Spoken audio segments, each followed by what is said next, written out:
Torri gaurko agerraldi honetara, dakizuen bezala partaidetza prozesua orkestera gatoz, 2020an zehar burutu zena, eta horretarako hemen dauket partaidetza zuzendarian erekin, Mikel Pagola jauna, ezagutzen dezutena, eta ongi etorria ematen dio, lehenengo aldia dugu elkarrekin prentsaurrekoa ematen degula. Guretzat partaidetza prozesua 2020 urtean burutu genduena oso importantea da, eta esango dizu zergatik. Gipuzkoako Foru Aldundiarentzat partaidetza ezinbesteko tresna da, herritarren beharrak, herritarren nahiak ezagutu eta aldan neurrian ere gure politika publikoetan txertatzeko, baina ez hori bakarrik, partaidetzan sinisten dugu, aurretik ahaldunduta dauden herritarren partaidetzan sinisten dugu. Horrela lortuko bat degulako, lurralde bat edo herritar burujabeak, eta partaidetza prozesu hauetan parte hartuta, politika publiko egokiago eta efizienteagoak ere lortzeko modua ere eduki genezake. Beraz, guk Gipuzkoako Foru Aldundi bezala, hiritarren parte hartzea sustatu nahi dugun honetan, aurretik datorren gogoeta batetik datorrau, etorkizuna eraiki zen baitan ere jasota dago eta ezinbesteko iruditzen zaigu hau guztia sustatzea. Besteak beste, berriro diot, herritartasun horretan sakondu nahi dugulako, ahalduntze prozesu horietan sakondu nahi dugulako, partaidetza prozesuetan sakondu nahi dugulako, eta lehenengo aldiz sortzen da. Horrelako tresna bat, alegia herritarrek beraiek aukeratutako hainbat ekimenak guk burutzen ditugu, aztertu ondoren burutu egiten ditugu, eta noski honen inguruan ere informazioa eman behartzaile herritarrei eta hori da justu gaurkoan egin nahi duguna, bestelako ekimen batzu ez aparte noski, ze herritarrek ere jasoko dute informazioa zuzenean honen guztiaren inguruan. Baina prozesua zein izan den adierazteko hemen dauket beraz Mikel, nahi dezunean. Eskerrik asko Ider. Hala da, prozesu guztiek nolabait ere azkeneko puntu bezala kontu emate bat behar dute eta gaurkoan ere pixkat hori egin nahian gatozkizue.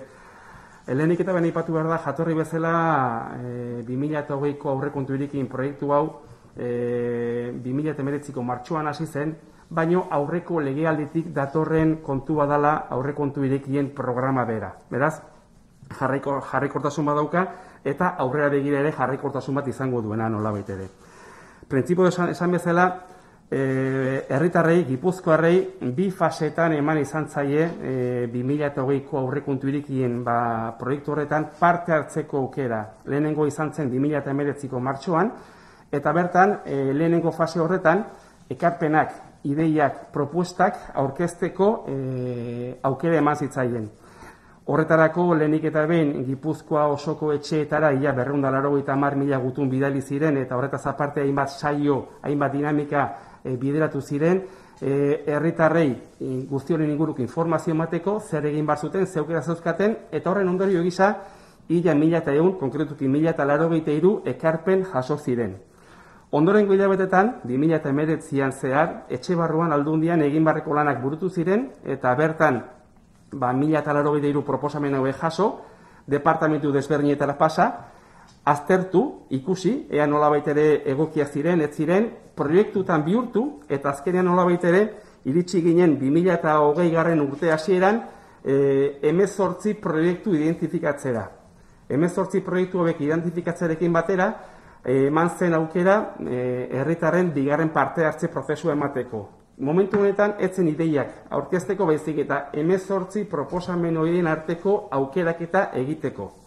Eta herritarrek, Gipuzkoarrek, 6 proiektuen arteko aukeraketa egin bar zuten. Zergatikan, berez, aurrekontu irekiak 2020 partida honek 1.200.000 euro zeuzkan, konsignatuta, 6 proiektuei aurre egin ahal izateko, bakoitza 200.000 eurorekin hornituta. Ze gertatzen da? Egiten da aukeraketa hori, 13.000 pasatxo Gipuzkoarrek bozka ematen dute, bereien proposamenak zein nahi dituzten bozka ematen dute, eta horren arabera urrenkera bat ateratzen da 6 proiektuekin. 6 proiektuik garatzea hastea geundenean, etorri zen 2020an markatu izan digun eta momentu zeren agenda markatzen ari zaigun COVID-19. Eta COVID-19 horrek azkenean egin dituenak hainbat aldaketa izan dira. Batetikan, aurreikusita zeuden proiektu bien artean beraien garapena atzeratu eginda, inzertidumbre asko sortu zirelako. Bestalde baita ere, horietako programa bat espezifikoki bertan behera ustea ekarri du, hain zuzen ere nazioarte mailan gazteei, gipuzkoar gazteei ikasketa kanpoan egiteko beka programa bat zegoen, eta nazioarte mailan ere mugikortasuna ez bakarrikan Gipuzkoan, Euskadin, Espainia, baizik eta Europa mailan ere mugikortasun arazoak izan da, programa bertan behera gelditu zen, eta gero arazo ekonomiko etorri zen. Hain zuzen ere, Gipuzkoako Foru Aldundiak dirua jasotzeko nolabait ere kapazitate gutxiago izan, eta zentzu horretan, zerga bilketa jaitsiera horrek eragin izan zuen, hasieran iragarritako 1.200.000 euroiek erdira jaistea, 600.000-ara. Orduan horrek ere aldaketa desentea bat suposatu izan digu. Baina zorionez, zailtasun aurre egiteko gai izan gara, eta garatu behar izan diren 5 proiektuak, eta proiektuen inguruko informazioa orain Aiderrek emango digu, zorionez esan dezakegu 5 proiektuek garatu ahal izan ditugula. Departamentu desberdinetan garatu izan dira, eta 100.000 euro horiek zertan bideratu diren nolabait ere Eiderrek azalpenak emango dizkigu. Honek bide bat irikitzen du, eta datozen urteetan ere nolabait ere Gipuzkoarei ere beraien parte hartzea eskatuko digu, horrelako proiektuak ere aurrera jarraitu ahal izan izaten. Bai, eskerrik asko, Mikel. Beak esatezun bezala ez, amaierako hitzak izan dira, aurrera jarraitu ahal izan dugu, zailtasunak zailtasun, eta hori horrela da, aurrera jarraitu ahal izan dugu, borondatea auki degulako, justu. Alegia, Gipuzkoako Foru Aldundiarentzat ezinbesteko tresna da, orainari begira eta baita etorkizunari begira ere. Sinisten degulako partaidetza prozesuetan. Berritzailea zan erabat proiektu hau, guretzako esperientzia berri bat, eta horri eutsi egina izan diogu. Zailtasun guztiekin jakinda, baliabide publikoak asko gutxitu ziala, guk proiektu honi benetan indarra eman nahi izan diogu. Alegia guk herritarrei hitza eman genien, aukera eman genien proiektu batzuk abian jartzeko, eta hitzari eutsi egin diogu. Eta proiektuak abian jarri ditugu. Guretzako hori ezinbestekoa zen, eta gure departamentuarentzat ere halaxe zen. Ni proiektuak azpimarratuko ditut, edo aipatuko ditut, baina bai aurretik esan nahi nukena da, guretzat ere proiektu hauek bereziki garrantzitsuak diala, islatzen dutelako Gipuzkoarren borondatea zein dan. Alegia, beraien lehentasunak nun dauden ere, adierazten dutelako proiektu hauek. Eta zorionez, Gipuzkoako Foru Aldundiarentzat, guk benetan pozik ikusten dugu proiektu hauetan guztietan azpian dagoena dela sensibilitate sozial handi bat Gipuzkoarren aldetik. Eta hori sustatu beharrean gaude. Eta guretzako zoriontzekoa da. Gipuzkoarrei zorionak eman nahi dizkiegu, ez soilik eskerrak egindako lanagatik, baizik eta baita zorionak ere egin duten aukeraketagatik. Eta proiektuak aipatuko dizkizuet. Mikelek berak esan du 6 ziren printzipioz, bat bertan bera gelditu da COVID-ak horrela eskatzen zuelako, etzegolako inolako aukerarik hori aurrera eraman alizateko, mugikortasun arazoak medio, edo etzelako posible, baina 5 proiektuak bai adieraziko ditut. Lehenengoa, gaixotasun larrien aurkako ikerketa. Hau da, hain justu boto gehien jaso duen proiektua. Abian dugu, gaixotasun larrien aurkako ikerketan abian jarri dugu kontua, guk lehiaketa bat egin genuen, eta hor, 2 zentrok jaso dute finantziazioa, Berk Polimat zentroak alde batetik, eta bestetik CIC Biomagune zentroak. Azpiegitura proiektuak, behar dituzten baliabideak, inbertsioak egiteko, hoxe zanen justu proiektu honen helburua eta abian dago. Eta beraz, gaixotasun larrien aurkako ikerketan, guk ere lagunduko dugu Gipuzkoarren bitartez inbertsio hauek guztiak kontuan hartuta. Eta gaixotasun larriak aipatzen ditugunean, Alzheimerra izan daiteke, minbizia izan daiteke, eta baita COVID-19 bera ere. Ikusi dugu txertoarekin adibidez, bestelakoan egindako ikerketak ere balio izan dutela txertoa sortzeko. Beraz, ikerketa guztiarentzat baliogarri izango da inbertsio hau. Bigarren proiektua, klimarekiko konpromisoa proiektua. Hau ere herritarrek eskatzen zuten, liga bat sortzea eskatzen zuten, lehia bat sortzea herritarren arten, aldaketa klimatikoaren aurrean ere, hor saritzeko jarduera positiboak klima aldaketaren arloan. Eta hori ere, guk 2020an zehar egin dugu kontzeptuaren garaketa, alegia nola izango den, eta ikerketa diseinua beraz eginda daude, eta datozen hilabetetan aurkeztuko dugu liga hau nolakoa izango dan. Baina, badugu erronka handiago bat ere, ez dugulako soilik momentu honetan garatu nahi, baizik eta Gipuzkoa guztira edatu nahi dugun proiektu badalako. Alegia, hasieran xumea izango da liga hori, lehiaketa hori, herritarren artean, baita herrien artekoa ere, eta gure erronka izango da hori gehiago garatzea datozen urteetan. Garrantzia ematen diogulako, klimaren aldaketa gainean daukagu, eta hor herritar bakoitzaren jardueraz aparte, lehiaketa basortzea ere interesgarri iruditzen zaigu. Hirugarren proiektua, indarkeria matxista prebenitzea gazteen artean. Nola ez, honetan ere prebentzioa, informazioa ezinbestekoa ditugu, ikusi dugu ez soilik neraben artean, baizik eta adin txikikoen artean ere hor informazio eta prebentzio eta sensibilizazio kanpainak egin beharrean gaundela, eta ohiko tresnek ez dutela balio sektore hauetan. Eta hor egin duguna da, hain justu beraien adinera egokitutako tresnak sortu. Bestek, tresna pedagogikoan dira noski, ikuspegi feminista eta hezikidetzakoa ematen dutenak, baina adibidez 6 urte arte bitartekoentzat animazio bideo bat sortu dugu.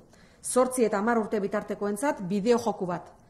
10-12 urteko bitartekoentzako fikziozko bideo bat sortu da, eta 12 eta 14 urte bitartekoentzako mugikorrerako aplikazio bat. Beraz, adin bakoitzerako egokitutako tresna pedagogikoak sortu ditugu, egin ditugu, eta orain bukatzear daude proiektu batzuk, baina berehala egongo dira abian ikastetxeetan eta aisialdi zentroetan erabili ahal izan daitezen.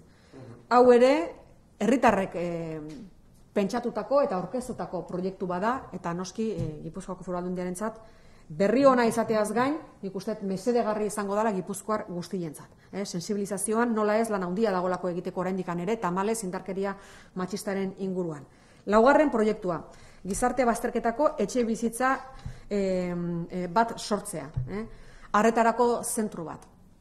Hoxe esan eskatzen zuten proiektuetako bat, lanketa bat egin dugu, elkarlanean oinarrituta, Osi Donostialdea eta San Juan de Dios ospitalarekin batera, zentro hori guk ja proiektua arkitektonikoa bukatuta daukagu, obrak 2021 bateko hasieran okerrez baldin banago hasteko moduan gaude, eta urte amaieran 2022 hasieran martxan egongo litzateke zentro hau. Beraz, ez da proiektu bat urte betera mugatuko dana, baizik eta orain abian jarri, herritarrek horrela eskatu dutelako, eta etorkizuna izango duen proiektu bat izango delako. Horrek ere noski adierazten du zenolako sensibilizazioa dagoen edo sensibilitatea dagoen Gipuzkoako herritarren aldetik. Bazterkeria egoeran dauden pertsonekiko konpromiso bat badago, eskaera bat bazegoen, eta bazterkeria aipatzen dugunean da etxe bizitza bazterkeria kasua. Eta hau noski gure politika publikoetan ere txertatu dugu, ze hau elkarrekin lanean egitasmoaren baitan jorratu dugu. Alegia, Gipuzkoako Foru Aldundiak elkarrekin egitasmoa dauka abian, eta landu dugu Donostialdeko Osiarekin eta San Juan de Dios ospitalarekin. Bertan 24 plaza egongo dira, gaueko arreta, konbalezentzia, egoitza arreta eta bar emango zaizkielarik. 5. puntua, bertako produktuen kontsumoa sustatzea. Honetan ere askotan jarri izan dugu azpimarra Gipuzkoako Foru Aldundian, eta herritarrek ere sensibilizazio edo sensibilitate bat ere adierazi dute kasu honetan. Guk hainbat buelta eman ondoren eta ikusita COVID-19ak zendolako zailtasunak jartzen zituen ere salmenten garaia, momentu baten zer esanik ez. Egin deguna da horrela adostuta noski departamentuarekin kanpaina bat egin dugu, duela gutxi ikusiko zenuten, zego jartzen handia izan duen kanpaina bat izan da, hain justu bertako produktuak sustatzeko, bertako produktuen erosketa sustatzeko gabonetako kanpaina honetan. Bertakoak diralako, lan izugarria egiten dulako lehen sektorea Gipuzkoan, dano jasotzen ditugu horren onurak, eta gainera, noski, elikagai osasun txuak edo osasungarriak dialako. Beraz, oraindik ezin dugu emaitza kuantifikatu, baina feedback oso onak jasotzen ari gara. Horiek dira beraz, 5 proiektuak, 6. Mikel Berak esan duen bezala, ezin izan dugu abian jarri, Europan zehar gure ikasleak ezin genituelako euki, mugikortasun galera zita zegoelako, beraz eukiko dugu aukera baldi eta herritarrek horrela eskatzen baldin badute momentu baten, baina aurten ez da posible izan. Hori dana, Mikelek berak aipatu duen bezala, zailtasun eutsi egin diogu erronkari, importantea zen Gipuzkoako Foru Aldundiarentzat. Hor pausu garrantzitsu bat eman dugu 2020 urtean, ekimen berritzaile honekin, herritarrei hitza eman diegu, eta gu konpromiso horri eutsi egin diogu.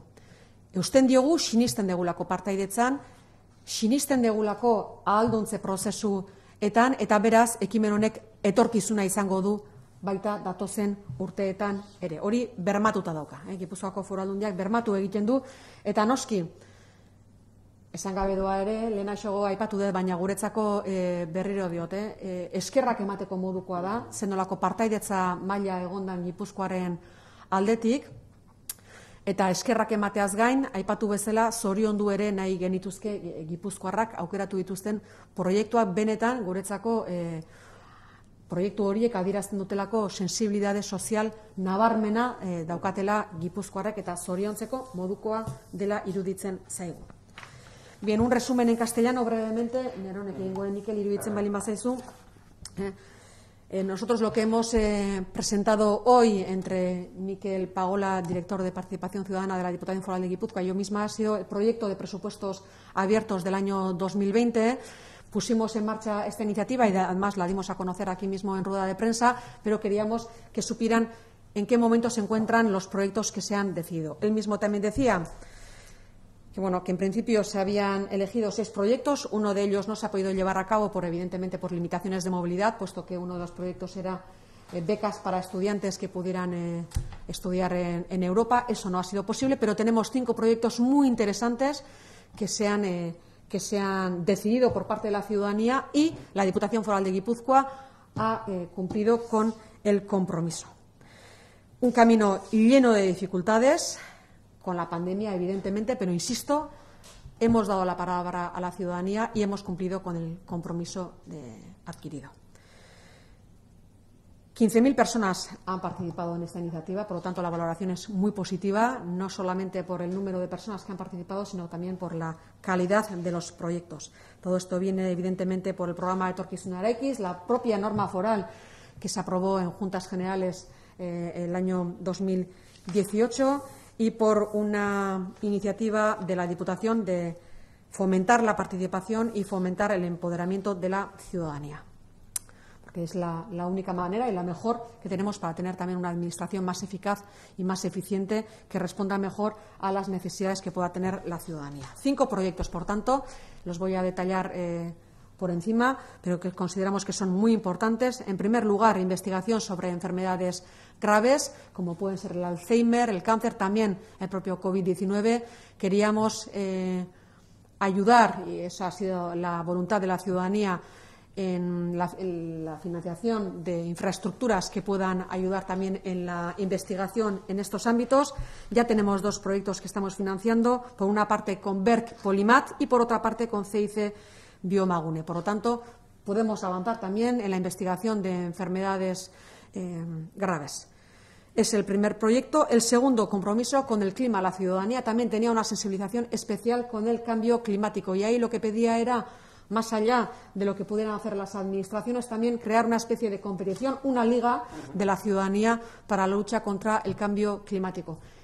La definición la tenemos hecha, tenemos hecho la configuración, evidentemente ya está y la vamos a dar a conocer en los próximos meses. Y también decir que no es un reto que se va a realizar durante un año, sino que tenemos la intención de desarrollar y ampliar este proyecto también en los próximos años en todo el territorio, también con otras administraciones.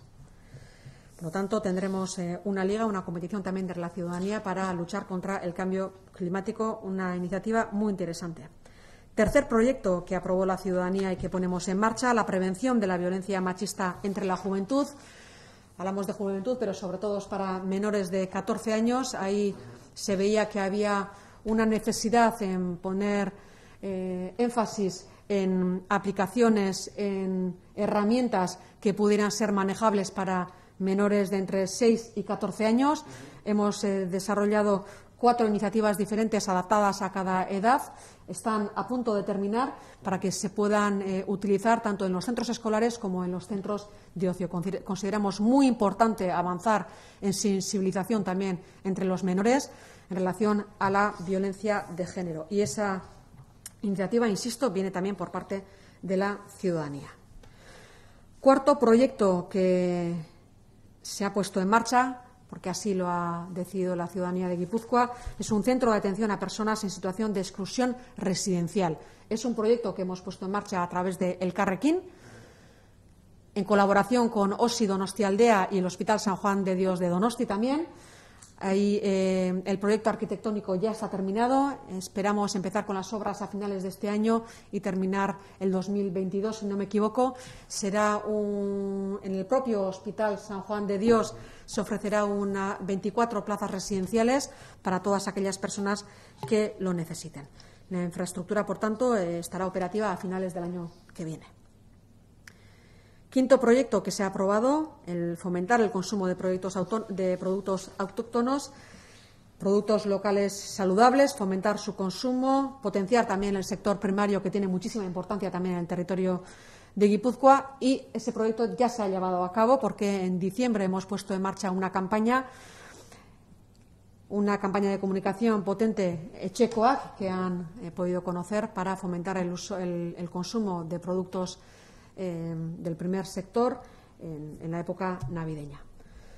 Bien, esos son los 5 proyectos que aprobaron en su día los y las ciudadanas de Guipúzcoa, los proyectos que ya hemos puesto en marcha.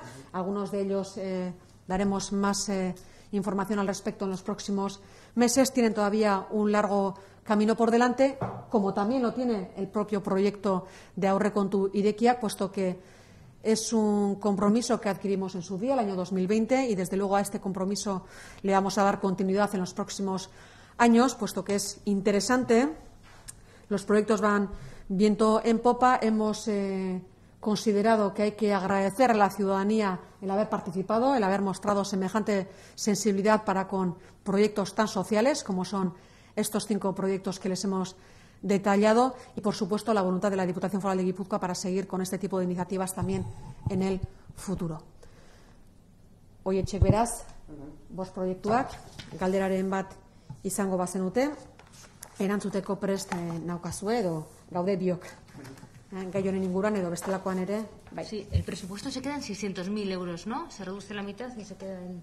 Bueno, efectivamente, el presupuesto que teníamos al inicio era de 1,2 millones de euros. A consecuencia del de la COVID-19, tuvimos que ajustar los presupuestos en toda la Diputación Foral de Guipúzcoa, pero asumimos el compromiso de seguir con esta iniciativa porque la consideramos muy positiva y consideramos que en lugar de dejar de lado algunos proyectos, lo que hicimos fue intentar llevarlos a cabo todos ellos, pero pues con una partida inferior, 600.000 euros, pero los proyectos seguimos adelante con ellos. Y, desde luego, de cara al 2021 también seguiremos con este tipo de presupuestos, siempre y cuando las Juntas Generales de Guipúzcoa así lo consideren, evidentemente.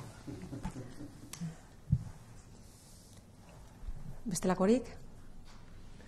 Bai, Euskadi Irratia, Radio Euskaditik, Olatz Arriola Bengoak 3 galdera iritu, erantzunek euskeraz eta erderaz. Bizkaian adinekoen egoitzetan dauden pare bat foko handirekin aldelatuta, nola dago egoera Gipuzkoako egoitzetan?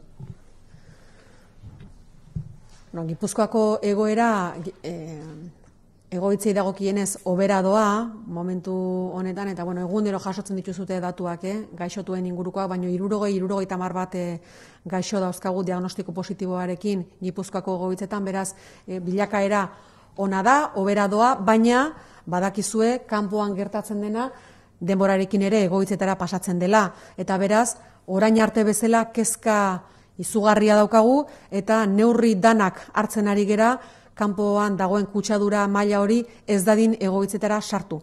Eta jakin badakizue egoera ere oso aldakorra dela. Edozein kasutan Gipuzkoako Foru Aldundiak orain arte bezala eusten dio, babes neurri guztiei eusten die, babesteko egoiliarrak eta baita bertako langileak ere noski.